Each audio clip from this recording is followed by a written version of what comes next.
Hello and welcome to Sterling Armory's Oakeshott Typology series. This is episode 12, I believe, and this is the last episode covering the types of blades. I can't talk today. The type of blades in his topology from type 10 all the way to type 22. If you're new to the channel, Sterling Armory is a bunch of us who enjoy making blades and drinking drink and talking all things swords. We have this podcast. We have a Sword Talk podcast that talks about a lot more sword topics. But for the Oakeshott Typology, this is a series going over what some consider kind of the standard for categorizing medieval blades, all the way from the 10th century all the way up to the 16th century ish. So if you want to learn more about the topology itself, I highly recommend going back to the first video and starting from there. So I've recorded this video twice now. First time the audio didn't come through because it wasn't picking up on my mic. The second time the lights went out, internet cut off. So having a little bit of trouble getting this one out.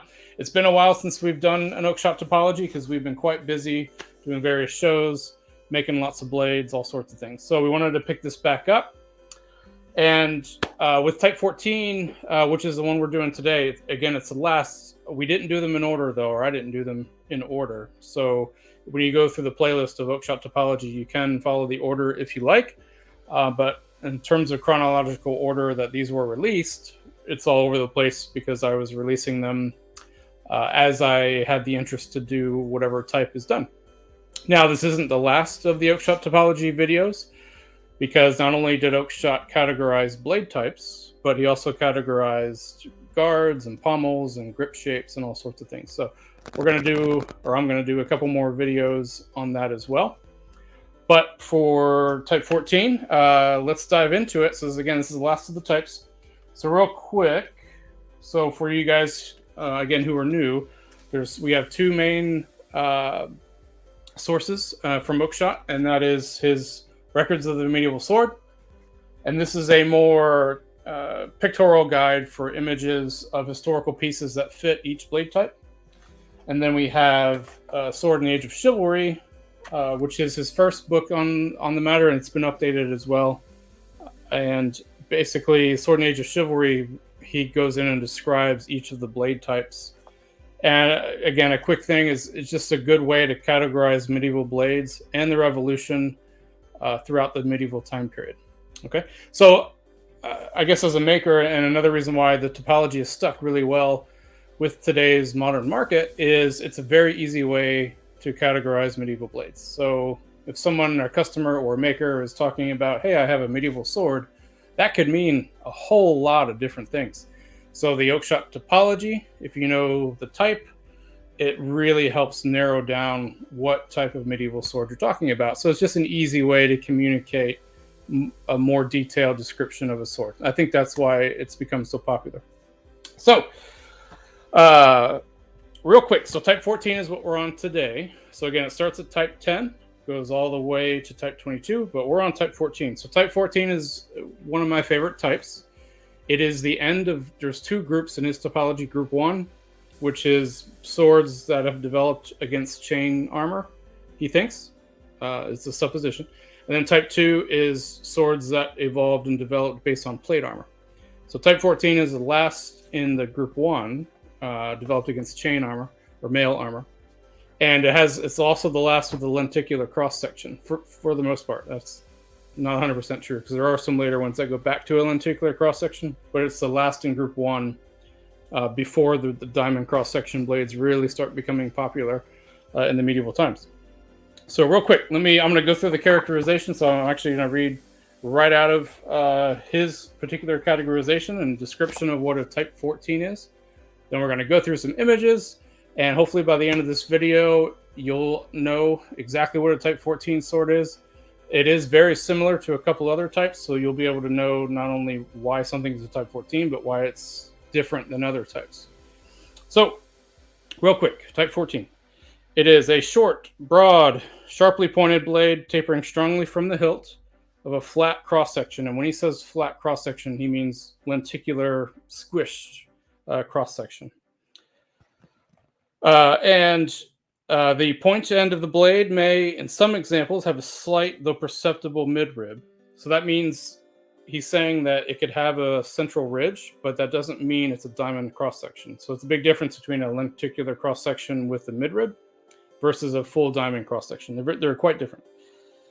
And that's really about it. The other thing is the edges, the sides of the blades taper dramatically to a point, and this is the first of the Oakeshott types that does that.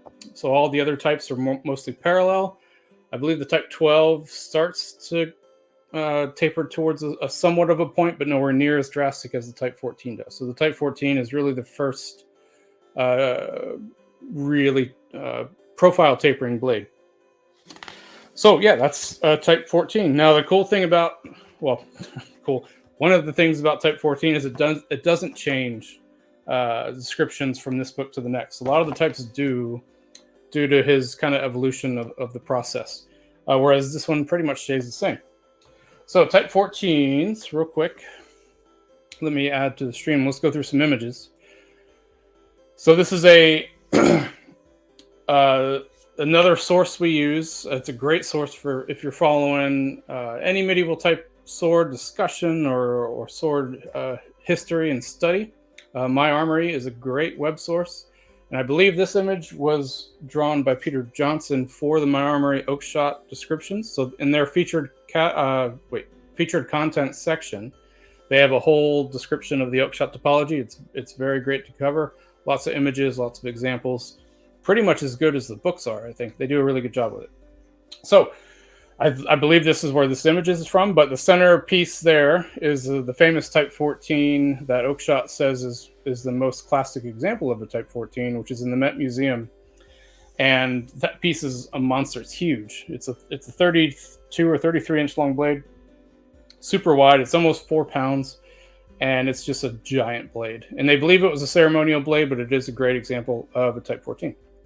And then the ones on left and right are more classical or more that's what a Type 14 is more on average.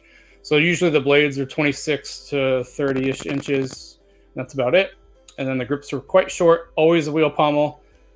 Almost always the cross guard is curved downward. Not always, but almost always. There are a few straight examples, but not many. So that is a Type 14. So the fuller runs almost all the way down the blade, although it can run to about the halfway point. So anywhere from the halfway point down towards near the end. And again, that lenticular cross section and very thin blade is what makes Type 14. So here's, again, the one on the left. Here's some actual images of real blades. So the one on the left, again, is the one from the Met. If you're ever up in New York and you're able to get to the museum, highly recommend it. The other two are more classic examples, like I mentioned, of Type 14s. Also, this is one of the types where the amount of fullers in the blade doesn't make it a different type. So a Type 14 can have single fuller on each side, double fullers, triple. One has, I think, 4 or 5 fullers on each side. A lot of other types of swords, if there's more than one fuller, he'll actually change the type. So this is one where he does not do that. So again, Type 14 is really that drastically tapered, thin, lenticular cross-section blade. So here's a Type 14 that I personally made a couple years ago now. So again, you can see the midrib on that, but again, that's not a diamond cross-section, and it's not that thick. So it's a very flexible, very thin blade. Whereas if that was a very stiff cross-section and very thick diamond profile, then it'd be a different type of blade. So which I think we're gonna, let's see. Yeah, so here's a fun game for you guys watching. So is it a Type 14 or is it a Type 16? So this is where a lot of confusion happens. And if you're only looking at a 2D image of a Type 14 or a Type 16, you may not have enough information to know which one is which, because they look very identical from a 2D perspective. However, if you were to pick one of these blades up in your hand, or all of these blades up in your hand, you would feel a drastic difference between a Type 14 and a Type 16. So which one is which? Can you guess? So here's your answer.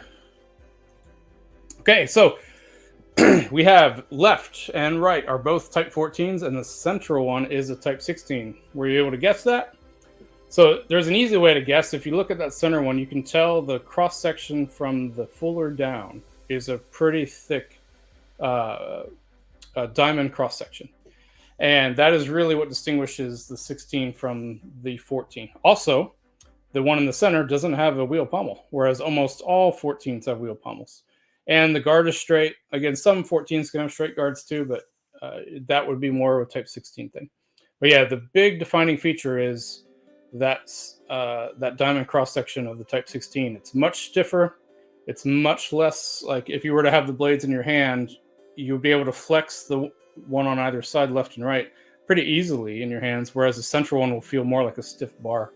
So it's a much more better dedicated thrusting sword than the other two.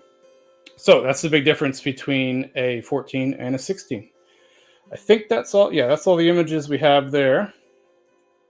So that is the Type 14. I do want to add, so one of my very first real swords in my hand ever was an old Del 10. That was a Type 14. And so that's kind of why this type has a special place for me. So the old Del 10 was supposed to be a version of the one in the Met Museum, but it is by no means accurate to that piece at all. So I think that was a case of, they had an image of the sword in the Met, but they didn't actually see it in person. So the one that Del 10 makes is a great sword, though. It's more akin to a typical Type 14 than the one is in the Met Museum.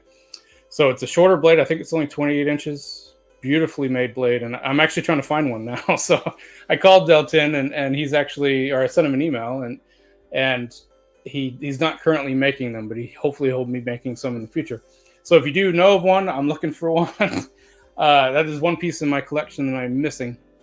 And because it was the first real blade I ever held, it'd be great to have that as a piece of my collection. So, but yeah, that is a Type 14. Hopefully now you understand what a Type 14 is and how it's different from any other type. And yeah, that's it. So again, this isn't the last of the Oakeshott Typology videos, although it is the last in the descriptions of each of the blade types. So what we'll be doing in the next few videos is, see if I can get to it real quick. Oh, probably can't. No, it's taking too long. But we'll be going over the different guard types that he classifies, the different pommel types that he classifies, and then the different grip types and how they're used within the Oakeshott Typology. So if you enjoy these, please let me know. Let us know. Comment either on the YouTube page or on the Facebook page. And if you're new to the channel, we have a Facebook group where most of our Facebook page where most of our customer interaction and discussions and things take place. So jump on there, and if you like these, please let us know. If you want to see other types of videos or going over things like the Viking topology or the new fashion topology, let us know. It'd be great to have, so James Elmsley did the fashion topology. It'd be great to have him on as a guest at some point on our Sword Talk page. But yeah, that's it. So thanks for watching. Hopefully you like the Oakeshott Typology stuff. If you're not interested in it, I understand. Some people think it's very librarian-esque and boring. So we just recently went through this on our Sword Talk, and you'll notice some of us like it, some of us think, it's fun. So if you're very interested in it, please go back and watch all the rest of our videos on the Oakeshott Typology and the different types, because we go through type by type. And again, this is our 12th video, so we've gone through all of them at this point. So again, thanks for watching, and I will catch you next time.